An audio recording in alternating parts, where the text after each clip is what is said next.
O Senhor esteja convosco.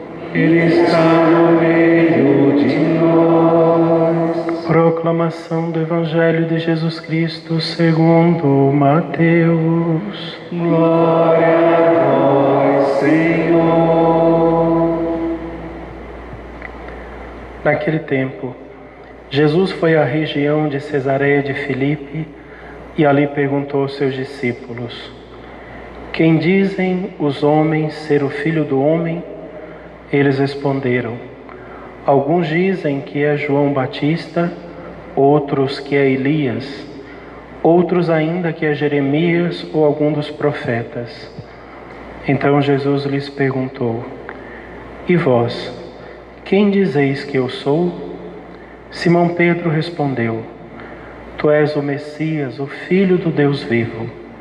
Respondendo, Jesus lhe disse: Feliz és tu, Simão, filho de Jonas, porque não foi um ser humano que te revelou isso, mas o meu Pai que está no céu. Por isso eu te digo que tu és Pedro, e sobre esta pedra construirei a minha igreja, e o poder do inferno nunca poderá vencê-la. Eu te darei as chaves do reino dos céus. Tudo o que tu ligares na terra será ligado nos céus. Tudo o que tu desligares na terra será desligado nos céus. Jesus então ordenou aos discípulos que não dissessem a ninguém que ele era o Messias. Palavra da salvação. Glória a vós, Senhor.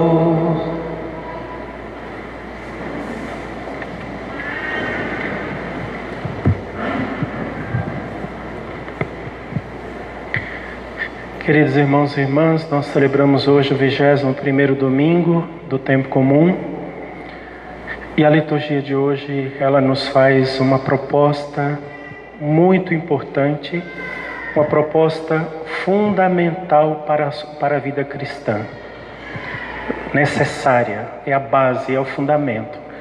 E a proposta é: você quer conhecer Deus? E conhecer Deus é a única chance que você tem de se salvar. Não existe outra chance. Ou você chega ao conhecimento de Deus, sabe quem é Ele, de fato conhece a sua essência, o seu ser, ou você nunca se salvará. Essa é a proposta da liturgia de hoje, que vai se desdobrando em algumas situações. A primeira leitura que nós lemos do livro do profeta Isaías conta a história de Sobna. Sobna, ele era o chaveiro da casa real do reino do sul, do reino de Jerusalém. Os chaveiros, ou o administrador da casa, era a segunda pessoa mais importante depois do rei. Ele trazia uma veste especial do lado esquerdo, em cima do coração, em cima do peito, ele trazia uma insígnia. Nesta insígnia continha uma chave. Era símbolo de que ele era o chaveiro da casa do rei. Só entrava na casa do rei quem ele permitia. Isso era um cargo muito importante porque era muito perigoso. Se, por exemplo, o chaveiro da casa real decidisse se rebelar e matar o rei, ele podia deixar entrar o assassino dentro do palácio. Então, Sobna, ele era o chaveiro da casa real. E que Deus se dirigiu a ele de forma bem específica, dizendo a ele que ele ia perder o cargo dele porque ele era infiel. E qual foi a infidelidade que este homem cometeu? Ele fez a casa do rei um cabide de emprego. Ele deu emprego para o pai, para a mãe, para o irmão, para a tia, para o sobrinho, para todo mundo. Os bens que era do povo, ele estava usando a favor próprio. Ele é um péssimo administrador. E o próprio Deus falou através do profeta Isaías, dizendo: eu vou destituir do posto que você ocupa, eu vou te demitir do teu cargo e vou arrancar a sua veste e vou dar a outro. Vejam aqui a gravidade, né? O próprio Deus olha para aquele homem. Ele é uma figura oposta à figura do apóstolo Pedro, que nós vamos ver no Evangelho. Ele é o administrador infiel que traz a chave do reino humano. Pedro é o administrador fiel que traz a chave, que traz a fidelidade à casa de Deus. Então, é a primeira leitura. A segunda leitura é uma aclamação de São Paulo escrevendo aos Romanos, dizendo a eles: irmãos, veja todas essas coisas, veja a grandeza de Deus. Foi Ele que nos deu a salvação, foi Ele que nos deu Jesus Cristo, foi Ele que nos deu a vida eterna, foi Ele que nos chamou, foi Ele que pessoalmente nos convidou a viver no seu reino, foi Ele que se mostrou, foi Ele que se deu a conhecer. Termino dizendo: na verdade, tudo é dele, por Ele e para Ele, a Ele a glória para sempre. Deus, na sua misericórdia, nos chamou para o seu convívio, para o seu conhecimento. E é preciso então conhecer Deus para poder fazer parte da sua casa. O evangelho de hoje é um evangelho bastante bonito. Ele revela muitas coisas, tem muitas informações que a gente não tem condições de falar todas elas. Mas alguns pontos, só para a gente entender melhor a situação. Jesus está na região de Cesareia de Filipe. A cidade de Cesareia, construída ao lago do Mar da Galileia, numa das margens do Mar da Galileia, era uma cidade completamente pagã por duas razões. Primeiro, ela foi uma cidade edificada para cultuar o imperador César.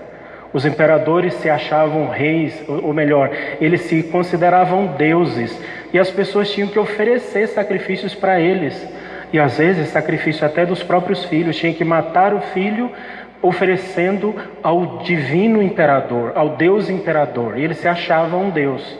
Então essa cidade ela foi construída toda, é uma cidade extremamente pagã, ela era já abominável para os judeus, mas estava dentro do território de Israel.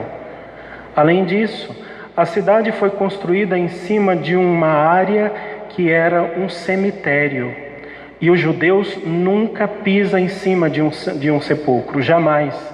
Território de cemitério é território profano, aquilo mancha a eles, eles ficam impuros, eles não podem pisar em cima de um território. Então um judeu nunca entrava dentro da cidade de Cesareia. Até hoje ainda alguns judeus mais ferrenhos, mais xiitas, não entram dentro da cidade de Cesareia. Hoje, 2020 ainda já, né? Jesus estava lá com os discípulos. Ou seja, Deus que anda sobre as divindades mortas, os deuses que não existem. Ele é o Deus verdadeiro. E o Deus verdadeiro que chega naquele espaço, ele faz uma pergunta assim bem desconcertante, né? Os apóstolos ficaram ali tão desconcertados que eles nem sabiam o que responder. Cada um respondeu uma coisa diferente. Ele pergunta: quem dizem os homens ser o filho do homem? Ele perguntou assim: quem sou eu? Você sabe quem sou eu?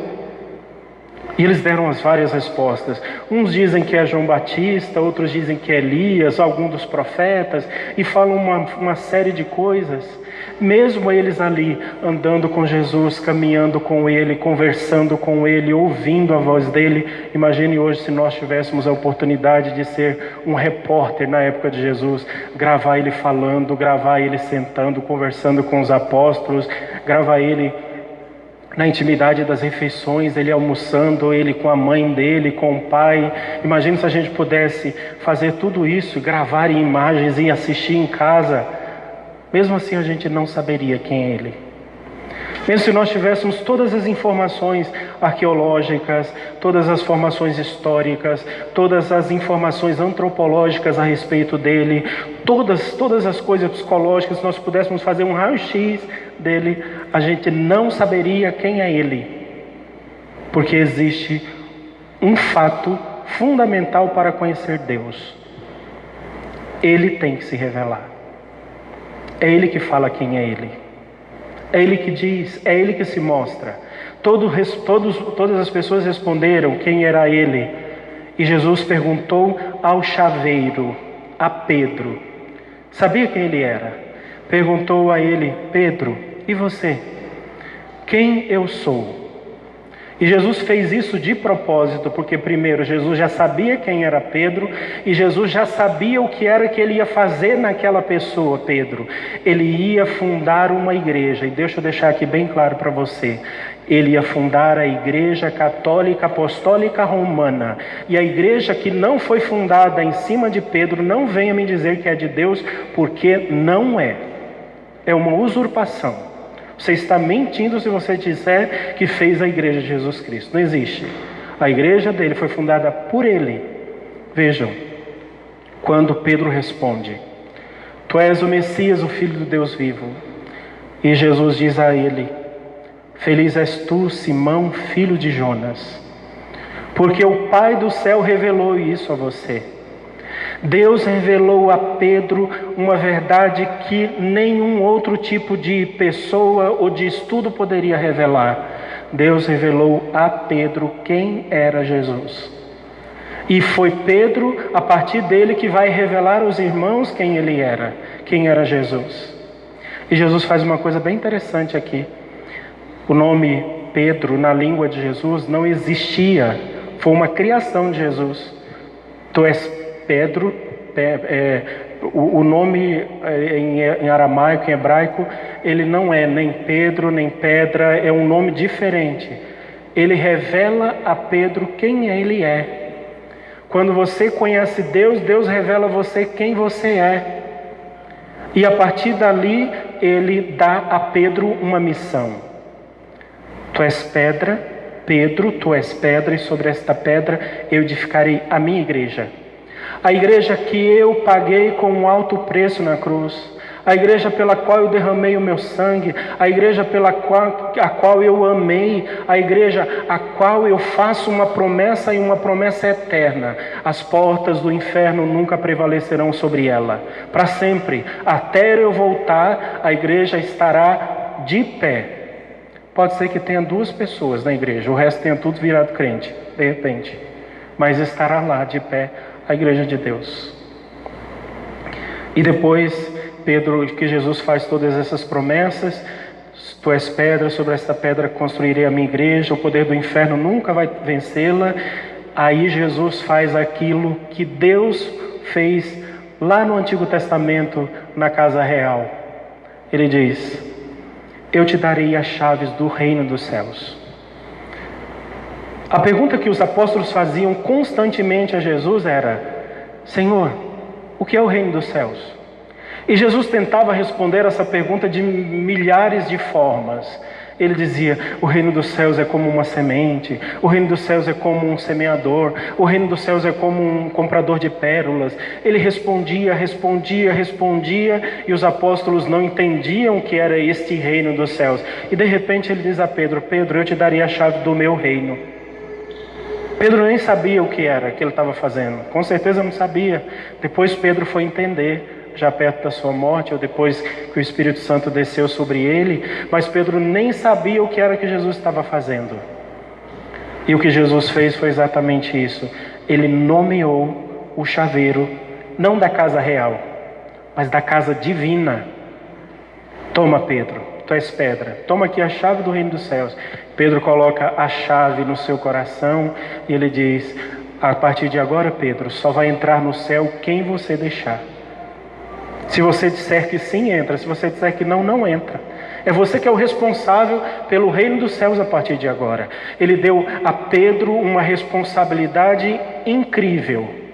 E essa responsabilidade foi passando: Pedro, Cleto, Clemente, Cisto, Cornélio, Cipriano, foi indo até chegar Papa Francisco. Ele foi traduzindo, ele foi transmitindo, foi levando esta responsabilidade. Vejam que é importante a gente conhecer Deus, porque conhecer Deus, primeiro a gente vai ter que ter uma revelação pessoal dele, ele que vai ter que dizer. É Deus que vai dizer. E como é que Deus diz? Ele usa muitos mecanismos. É como quando a gente quer transmitir uma mensagem a alguém e a gente escreve carta, a gente manda um áudio, a gente manda um vídeo, a gente manda um bilhete, manda um presente. Quando a gente quer se deixar conhecer alguém, Deus fez isso também. Deus deu os apóstolos, Deus deu a Virgem Maria, Deus deu os santos, Deus deu a sua palavra para que a gente possa ler e entender. E todas essas coisas a gente só entende quando o Espírito Santo vai revelando no nosso coração, mas Ele se deu a conhecer, Ele se dá a conhecer, porque o seu amor é tão grande, é tão imenso, é tão extensivo que Ele vai te levando e te conduzindo no amor. Mas para que a gente conheça Deus, a gente precisa, assim como o chaveiro da casa real, a gente precisa ter fidelidade. Porque senão Deus tira o poder do chaveiro e dá a outra pessoa. Deus eu acho que é meio contraditório pelo tanto das vezes que eu já disse que Deus não desiste de nós, mas infelizmente é uma verdade a respeito do Evangelho de hoje. Deus, Ele se oferece todo dia. Ele se dá a você todo dia, todo dia. Você quer? Vem ficar comigo, venha para mim. Ele fala tantas vezes, fala através dos sacramentos, da palavra, como o profeta Isaías mesmo. For você que tem sede, vinde às águas. Jesus diz no Evangelho, se o seu fardo é pesado, venha para mim. Vinde a mim todos vós que estáis cansados e eu vos aliviarei. Jesus fala, Jesus oferece. Mas se você não quiser, fazer o quê?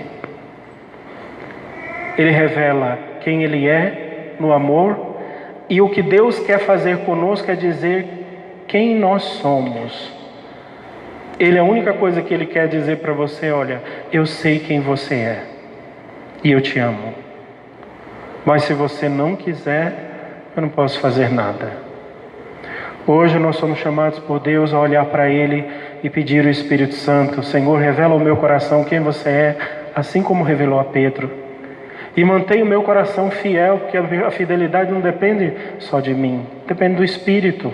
Ele precisa me ensinar, Ele precisa me levar, Ele precisa me entregar, e eu preciso chegar a esta consciência de São Paulo, que escreve aos Romanos.